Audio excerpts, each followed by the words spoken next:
Hello friends, welcome to my channel explore the world. आसन जानिबा आज बीजेडी गठन पछर कहानी। फ्रेंड्स, आम राज्य में बीजेपी और कांग्रेस भली दुईटी जातीय राजनैतिक दलर अवस्थिति रही। वर्तमान शासन में बीजेडी एठाकार एक प्रमुख आंचलिक दल। ओडिशा रे अनेक समय विभिन्न आंचलिक दल गढ़ी उठी लोप पाई। वर्तमान आम राज्य में बीजेडी छड़ा ओडिशा कम्युनिस्ट पार्टी एवं कौशल क्रांति दल भली अन्य दुईटी आंचलिक दल मध्य रही। Odisha communist party national party CPM रो ओडिशा शाखा रूप सृष्टि होता। अन्य लोकाल पार्टी कौशल क्रांति दलटी पश्चिम ओडिशार बीजेडी सरकार प्रति असंतुष्ट थिबा जनगोष्ठी द्वारा गठन होता। यह दलटी स्वतंत्र कौशल प्रदेश गठन दाबी रखी आसी। दलटी को 2007 मसीह गठन करा जायतिला। यह दल गठन पर कौन निर्वाचन में कौन स्थान में एपर्यंत सफलता हासिल करें। वर्तमान 25 वर्ष धरी शासन कर बीजेडी दल गठन विषय आलोचना करवा। आलोचना करने पूर्व स्वाधीनता परवर्ती ओडिशार राजनीतिक परिस्थिति को बुझा निहाती जरूरी। आसतु जानिबा किपरि राजनीतिक माहौल रे बीजेडी दलर गठन होइतिला। भारतर स्वाधीनता पूर्व धरी स्वाधीनता परवर्ती निर्वाचन पर्यंत जनप्रिय नेता हरेकृष्ण महताब ओडिशार मुख्यमंत्री होइतिले। देश स्वाधीनता पर 1950 मसीह प्रथम थर पर निर्वाचन है। स्वाधीनता संग्राम में मुख्य भूमिका ग्रहण कर इंडियन नेशनल कांग्रेस पार्टी सारा देश में जनप्रियता थिला। से दलर लड़ी श्रीजुक्त नवकृष्ण चौधरी स्वाधीन ओडिशार प्रथम मुख्यमंत्री हेले।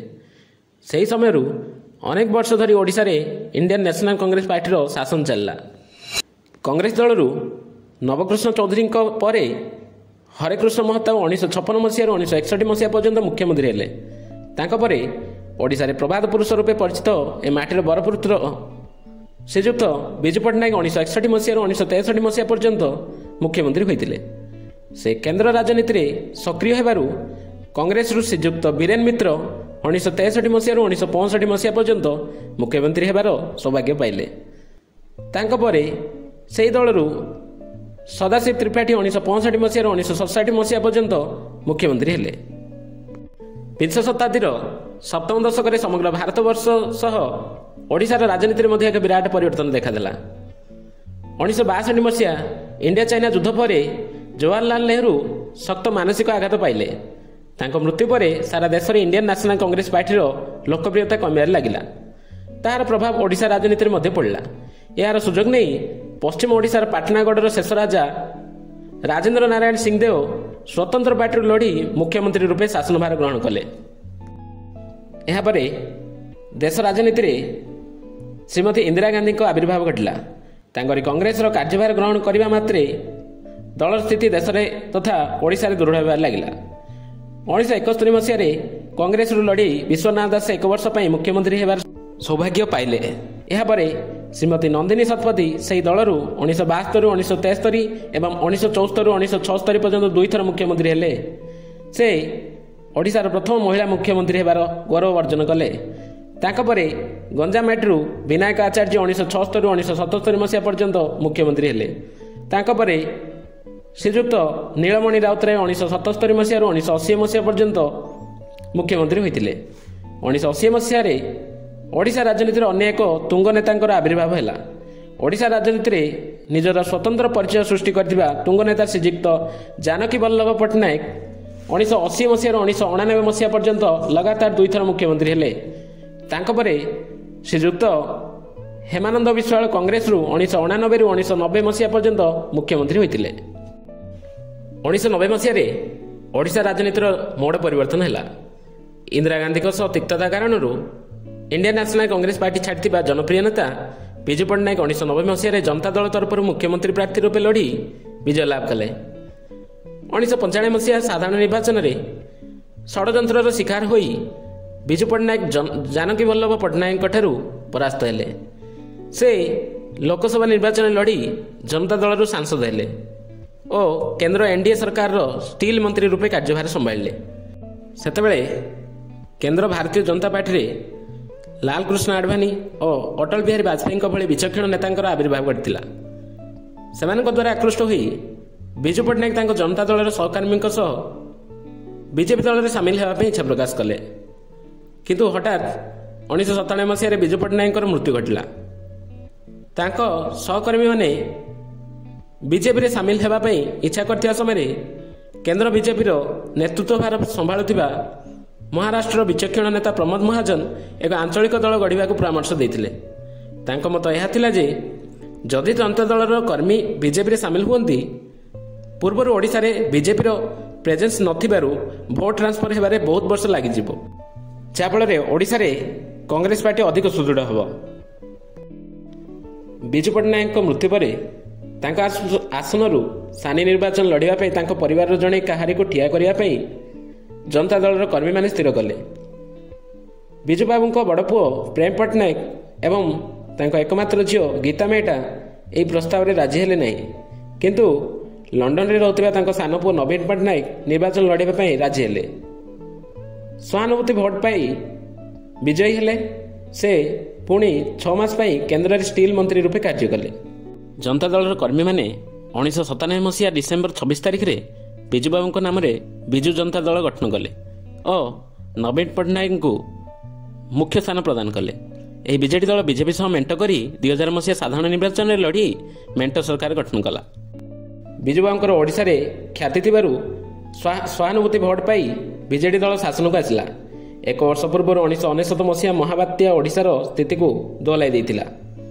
ବିଜେପି ଦଳର ବିଚାରଧାରା ସହ ତାଳ ଦେଇ ଚାଲୁଥିବା ନବୀନ ପଟ୍ଟନାୟକଙ୍କ ବିଜେଡି ସରକାର ବାତ୍ୟା ପ୍ରଭାବିତ ଓଡ଼ିଶାର ପୁନଃନିର୍ମାଣ କାର୍ଯ୍ୟ ସଫଳତାପୂର୍ବକ ସମ୍ପାଦନ କରିଥିଲେ। ପରବର୍ତ୍ତୀ 2005 ସାଧାରଣ ନିର୍ବାଚନରେ ବିଜେଡି ଦଳର ଲୋକପ୍ରିୟତା ବଢ଼ିବାରେ ଲାଗିଲା। 2009 ମସିହା ସାଧାରଣ ନିର୍ବାଚନରେ ବିଜେଡି ଦଳ ବିଜେପି ସହ ମେଣ୍ଟ ଭାଙ୍ଗି ଏକା ଲଢ଼ିବା ପାଇଁ ସ୍ଥିର କଲା ଓ ବିପୁଳ ବହୁମତ ପାଇଲା। ପରବର୍ତ୍ତୀ 2014 ଓ 2019 ସାଧାରଣ ନିର୍ବାଚନରେ ବିଜେଡି ଆହୁରି ଲୋକପ୍ରିୟତା ହାସଲ କଲା।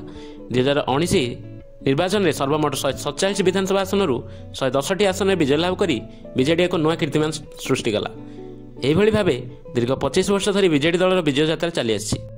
ଏବେ ଆସନ୍ତୁ ଜାଣିବା ବିଜେଡି ଅପ୍ରତିଦ୍ୱନ୍ଦ୍ୱୀ ଭାବେ ଏତେ ଦିନ ଧରି ଜିତିବା ପଛରେ କ'ଣ କାରଣ ରହିଛି।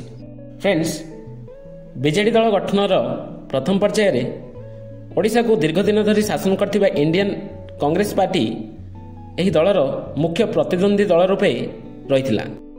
କେନ୍ଦ୍ରରେ ଲୋକପ୍ରିୟତା ହାସଲ କରୁଥିବା ବିଜେପି ପାର୍ଟି ସହ ମେଣ୍ଟ କରିଥିବାରୁ ଓ ମହାବାତ୍ୟା ପ୍ରଭାବିତ ଓଡ଼ିଶାର ପୁନର୍ଗଠନ କାର୍ଯ୍ୟକୁ ସୁଚାରୁ ରୂପେ ପରିଚାଳନା କରିଥିବାରୁ ବିଜୁ ଜନତା ଦଳ ପର୍ଯ୍ୟାୟକ୍ରମେ ଲୋକପ୍ରିୟତା ହାସଲ କରିଥିଲା। ନବୀନ ପଟ୍ଟନାୟକଙ୍କ ଚତୁରତାପୂର୍ଣ୍ଣ ପଦକ୍ଷେପ କାରଣରୁ ବିଜେଡି ଏତେ ଦିନ ଧରି ଓଡ଼ିଶାରେ ନିଜର ସ୍ଥିତି ଜାହିର କରିପାରିଛି। ନବୀନ ପଟ୍ଟନାୟକ କେନ୍ଦ୍ରରେ ଥିବା ଯେକୌଣସି ସରକାରଙ୍କୁ ସମର୍ଥନ ଜଣାଇ ସେମାନଙ୍କ ଆକ୍ରୋଶରୁ ବିଜେଡିକୁ ରକ୍ଷା କରିବାରେ ସଫଳ ହୋଇଛନ୍ତି। ଏହାଛଡ଼ା ନବୀନ ପଟ୍ଟନାୟକଙ୍କର କେନ୍ଦ୍ର ରାଜନୀତିରେ କୌଣସି ଉଚ୍ଚ ଆକାଂକ୍ଷା ନଥିବାରୁ କୌଣସି କେନ୍ଦ୍ରୀୟ ରାଜନୈତିକ ଦଳ ଓଡ଼ିଶାରେ ଆଶାନୁରୂପ ପ୍ରତିଦ୍ୱନ୍ଦ୍ୱିତା କରିନାହିଁ, ଯେଉଁ କାରଣରୁ ବିଜେଡି ଅପ୍ରତିଦ୍ୱନ୍ଦ୍ୱୀ ଭାବେ ଜିତି ଆସୁଛି। ଦଳ ଗଠନର ଆରମ୍ଭରୁ ହିଁ ଦଳରେ ଭିନ୍ନ ଭିନ୍ନ ସମୟରେ ବିଭିନ୍ନ ପ୍ରକାର ବିଶୃଙ୍ଖଳା ଦେଖାଦେଇଛି। ଦଳ ଶାସନକୁ ଆସିବାର ମାତ୍ର 2 ବର୍ଷ ପରେ 2002 ମସିହାରେ ଦଳୀୟ କର୍ମୀଙ୍କ ମଧ୍ୟରେ ଏକ ବିରାଟ ବିଭାଜନ ସୃଷ୍ଟି ହୋଇଥିଲା। ପୂର୍ବତନ ମୁଖ୍ୟମନ୍ତ୍ରୀ ହରେକୃଷ୍ଣ ମହତାବଙ୍କ ପୁଅ ଭର୍ତ୍ତୃହରି ମହତାବ, ପ୍ରସନ୍ନ ଆଚାର୍ଯ୍ୟ, ପ୍ରସନ୍ନ ପାଟ୍ଟଶାଣୀ ଓ ଅନ୍ୟାନ୍ୟ ନେତାମାନେ ବିଜେପି ଦଳ ଛାଡ଼ି ଅନ୍ୟ ଏକ ଦଳ ଗଢ଼ିବା ପାଇଁ ବିଜେପି ପାଖରେ ପ୍ରସ୍ତାବ ରଖିଥିଲେ।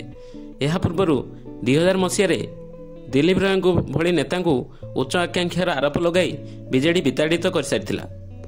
ସେହିପରି 2012 ମସିହାରେ ବିଜେଡି ଦଳର ସୁପ୍ରିମୋ ନବୀନ ପଟ୍ଟନାୟକ ଏକ ବିରାଟ ଷଡ଼ଯନ୍ତ୍ରର ଶିକାର ହୋଇଥିଲେ।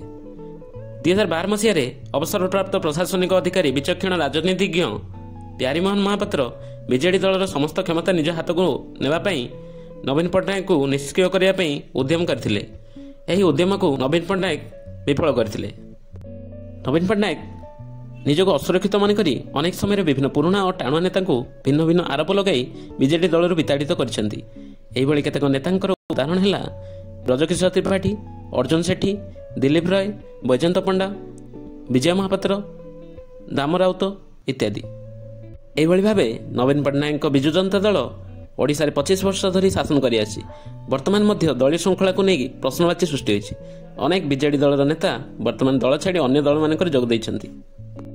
ଆଜିର ଆଲୋଚନାକୁ ଏଇଠି ଶେଷ କରିବା। ଆଶା କରୁଛି ସମ୍ପୂର୍ଣ୍ଣ ତଥ୍ୟ ଦେଇପାରିଛି। ଭିଡ଼ିଓଟି କେମିତି ଲାଗିଲା କମେଣ୍ଟ ମାଧ୍ୟମରେ ଜଣାଇବା ପାଇଁ ଅନୁରୋଧ। ଧନ୍ୟବାଦ।